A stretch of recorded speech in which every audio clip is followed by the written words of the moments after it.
श्रोताओं नमस्कार। आकाशवाणी समाचार देहरादून में आप सभी का स्वागत है। आपके साथ मैं जयवीर सिंह हूं और आज हमारे साथ स्टूडियो में एक बहुत ही खास मेहमान मौजूद हैं जो भारतीय सेना से संबंध रखते हैं।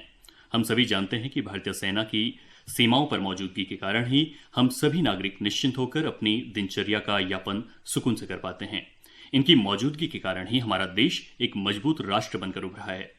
भारतीय सेना न केवल देश की सुरक्षा में अहम योगदान देती है बल्कि राष्ट्र निर्माण में भी विभिन्न प्रकार के कार्य करके महत्वपूर्ण भूमिका निभा रही है।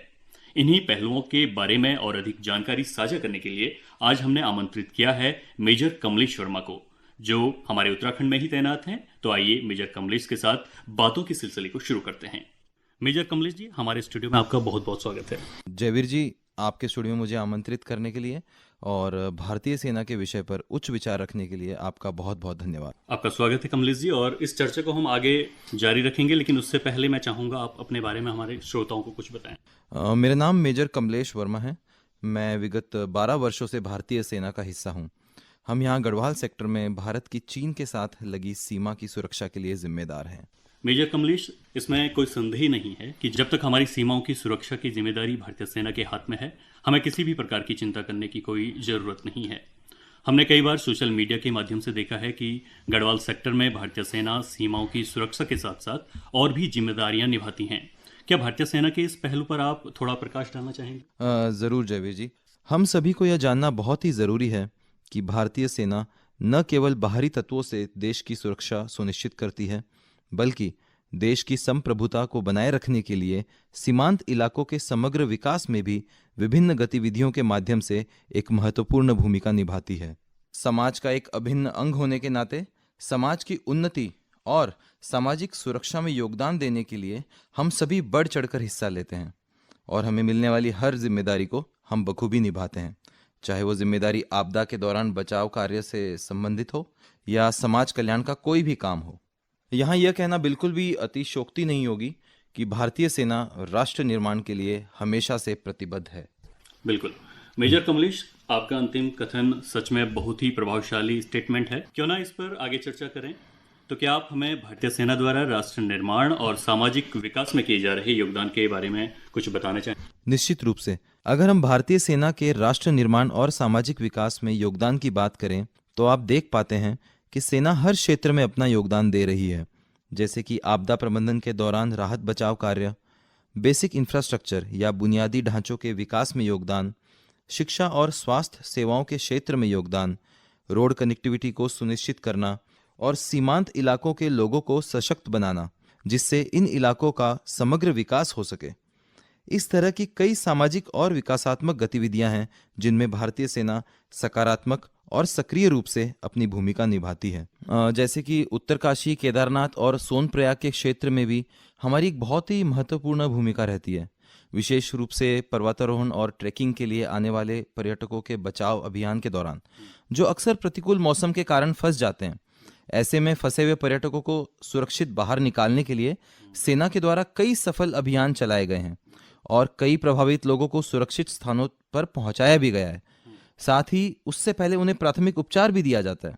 इन्हीं वाकयाओं को देखते हुए गढ़वाल क्षेत्र में आने वाले श्रद्धालुओं और पर्यटकों का भारतीय सेना पर विश्वास और भी ज्यादा बढ़ गया है। साथ ही ऐसे पर्यटक स्थल जहां सेना के कैंप्स मौजूद हो, वहां पर पर्यटक और भी ज्यादा सुरक्षित महसूस करते हैं। जी बिल्कुल, इसमें कोई संदेह ही नहीं है।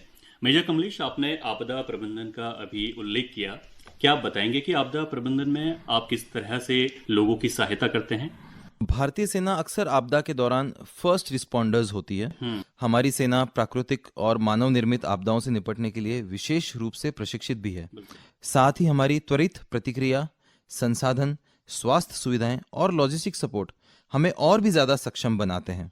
उदाहरण के लिए 2024 में सोनप्रयाग में बाढ़ जैसी स्थिति पैदा होने पर गढ़वाल में मौजूद सेना की टुकड़ी ने सैकड़ों श्रद्धालुओं और स्थानीय लोगों को सुरक्षित स्थानों तक पहुंचाया था।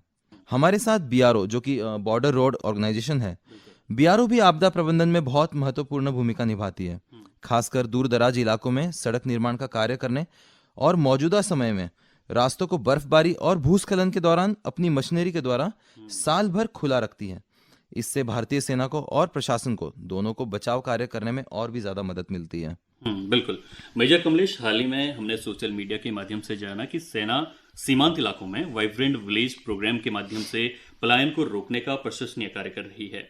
क्या आप इस पर थोड़ा प्रकाश डालना चाहेंगे? जी बिल्कुल। वाइब्रेंट विलेज प्रोग्राम भारत सरकार का एक उपक्रम है जिसका उद्देश्य हमारे देश के सीमांत इलाकों के गांवों का संपूर्ण विकास करना और वहां से हो रहे पलायन को रोकना है।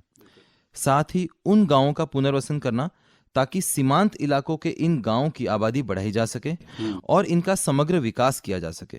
यहाँ पर सेना द्वारा किया जा रहा इंफ्रा डेवलपमेंट, माइग्रेशन को रोकने के लिए किए जा रहे तरीके, सीमांत इलाकों में रोजगार प्रदान करने तथा सेना और स्थानीय लोगों के बीच रिश्तों को और भी मजबूत बना रहा है। जयवीर जी, आपको बताना चाहूंगा, उत्तराखंड के गढ़वाल क्षेत्र में कुल 24 वाइब्रेंट विलेज हैं, जिनमें से कई सुदूर इलाके जैसे कि जढ़ांग, नेलांग, नीति, माना, मलारी, कोसा, कैलाशपुर और घमशाली, हम में से कई लोगों ने इनमें से आधे ज्यादा का नाम भी नहीं सुना होगा।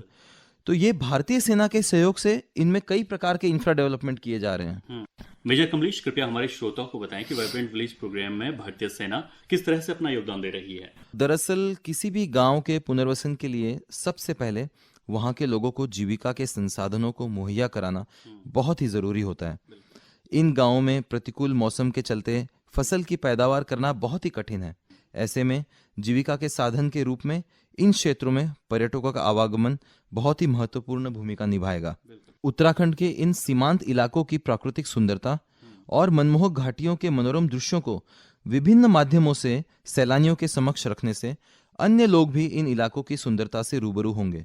जैसे निलांग, जडांग, माना और मलारी जैसे दुर्गम क्षेत्र भी पर्यटन के मानचित्र पर दिखाई देने लगेंगे और यहाँ पर्यटकों का आवागमन बढ़ने से रोजगार के नए अवसर खुलेंगे। इसके अलावा हम स्थानीय युवाओं को राष्ट्रीय पर्वतारोहण संस्थान उत्तरकाशी, जिसे हम निम्स के नाम से भी जानते हैं, उनके सहयोग से माउंटेन ट्रैकिंग के लिए भी प्रशिक्षित करने जा रहे हैं और इन्हें पर्वतारोहण के उपकरण भी मुहैया कराएंगे ताकि ये युवा आगे चलकर पर्वतारोहण और ट्रैकिंग गतिविधियों के माध्यम से अपने लिए स्वरोजगार के अवसर बना सके।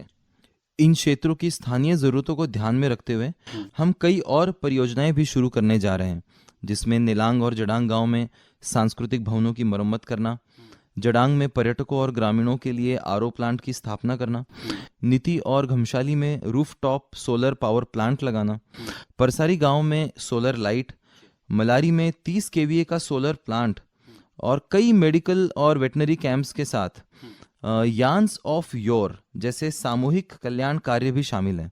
इनको जल्दी शुरू किया जाएगा, जो कि गढ़वाल क्षेत्र की छुपी हुई स्थानीय हस्तशिल्प कला को एक नई ऊंचाई प्रदान करेंगे। बिल्कुल। मेजर कमलेश, अंत में मैं एक और पहलू को छूना चाहूंगा। आपने शुरुआत में जिक्र किया कि भारतीय सेना शिक्षा, स्वास्थ्य के क्षेत्र में अपना योगदान देती है।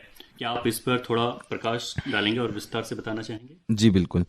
भारतीय सेना के कैंप चाहे जितने भी दुर्गम स्थान पर हो, लेकिन वहाँ स्वास्थ्य सेवाएं हमेशा आला दर्जे की मुहैया कराई जाती हैं ताकि हमारे सैनिकों को उत्तम स्वास्थ्य सेवाएं उपलब्ध कराई जा सके। यदि इन दुर्गम क्षेत्रों में किसी स्थानीय व्यक्ति को त्वरित स्वास्थ्य सेवा की आवश्यकता पड़ती है और उसे ये सुविधाएं यदि वहाँ उपलब्ध नहीं होती या पर्याप्त नहीं होती, तो ऐसे में भारतीय सेना के डॉक्टर और स्वास्थ्य कर्मी उनकी मदद करने से कभी पीछे नहीं हटते। साथ ही जब भी अवसर प्राप्त होता है तो भारतीय सेना समय समय पर निशुल्क चिकित्सा शिविर इन क्षेत्रों में लगाती है, जहां स्थानीय लोग आकर स्वास्थ्य सेवाएं प्राप्त कर सकते हैं। वहीं शिक्षा के क्षेत्र को अगर देखें तो भारतीय सेना न केवल स्कूली शिक्षा बल्कि यहाँ के छात्रों को इसके बाद के करियर ऑप्शंस के बारे में भी समय समय पर अवगत कराती है। जैसे कि रुड़की और नरेंद्र नगर मिलिट्री स्टेशन द्वारा स्कूली बच्चों और एनसीसी कैडेट्स के लिए नो योर आर्मी जैसी गतिविधि का आयोजन भी किया गया। हाल ही में हमने 5 स्कूलों के बच्चों को सैनिक स्कूल में दाखिला लेने हेतु प्रेरित किया है। इस क्षेत्र के अधिक से अधिक बच्चे इस परीक्षा में सफल हो सकें, इसके लिए हम मिलजुल कर प्रयास कर रहे हैं। यदि हमारे प्रयास के बाद इस क्षेत्र के कुछ बच्चे भी सैनिक स्कूल में प्रवेश ले पाते हैं तो यह एक बहुत ही बड़ी उपलब्धि होगी। भारतीय सेना का समाज के प्रति योगदान बहुत ही प्रेरणादायक है। आप लोग न केवल हमारे देश की सुरक्षा संभाल रहे हो, बल्कि समाज के विकास में भी महत्वपूर्ण भूमिका अदा कर रहे हो। भारतीय सेना ने हमेशा आगे बढ़कर अपनी जिम्मेदारी निभाई है तथा हर परिस्थिति में समाज के साथ कंधे से कंधा मिलाकर खड़ी हुई है। मेरी सभी श्रोताओं से ये अपील है कि हम सभी को भारतीय सेना के समाज के प्रति योगदान को हमेशा सराहना चाहिए। मेजर कमलेश, आप हमारे स्टूडियो में आए, अपना बेशकीमती समय हमें दिया, हमारे श्रोताओं को आपने भारतीय सेना के कार्यों और योगदान से अवगत कराया। इसके लिए आपका बहुत बहुत धन्यवाद। जयवीर जी, बहुत बहुत धन्यवाद। आपने आपके स्टूडियो में मुझे आमंत्रित किया और मुझे आपको और आपके श्रोताओं को भारतीय सेना से रूबरू करने का एक मौका मिला। इसके लिए आपका भी बहुत बहुत धन्यवाद। जी शुक्रिया। श्रोताओं, इस कार्यक्रम में हमारे साथ इस वक्त इतना ही। हमें दीजिए इजाजत। आप सुनते रहिए आकाशवाणी समाचार देहरादून। नमस्कार।